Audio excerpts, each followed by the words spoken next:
Reigned so long, it felt like there may truly be no end to Queen Elizabeth II's time on the throne. She died today at the age of 96, nearly 70 years after she took the throne. People all over the world are saddened and taking time to consider her legacy. This was a scene at Buckingham Palace today. A double rainbow can be seen as people gathered to mourn. The palace said in a statement she died peacefully at Balmoral, her summer castle in Scotland, surrounded by her family, including her son, now King Charles III. The Queen's final appearance was Tuesday when she appointed Britain's new Prime Minister, Liz Truss. She lived a long life full of history and experiences.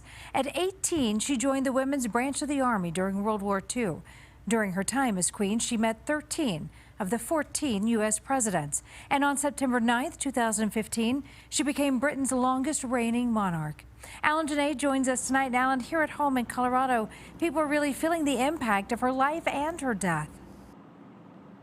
That's true, Karen. You know, long ago we made up with Great Britain over the American Revolution, but there's still bits and pieces of British culture all over, like Pint's Pub here in Denver.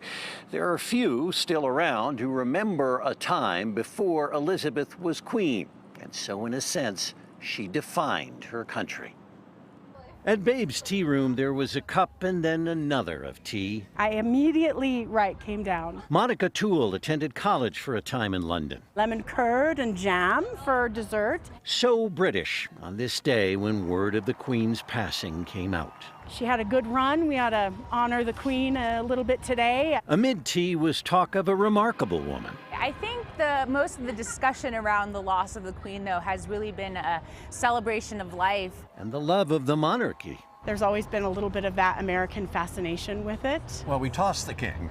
Yeah, we but did. We still seem to have a liking for royalty. Well, get rid of all the bad policy, but keep the pomp and circumstance. I'm the president of the Daughters of the British Empire here in Colorado.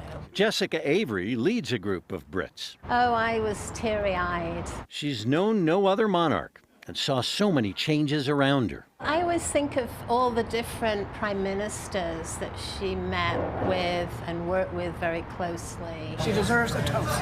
At Pint's British Pub, some paid tribute to her power. In this world today, it's very promising to know that you can be that strong of a woman. And a leader in a quiet way. Someone said to me today, you never really knew necessarily what she was thinking about politics. She just carried herself with grace. Elizabeth ascended to the throne just a few years after World War II and was there for so much. You know, the sort of loosening of the British Commonwealth was among them. And indeed, in addition to the tumult of the 1960s, the Cold War, the fall of the Soviet Union, later on the EU and terrorism, and then Brexit, and these days greater division, and now new Russian aggression in Europe that Great Britain and the world are facing without a woman who knew so much. In Denver, I'm Alan Janae, covering Colorado First.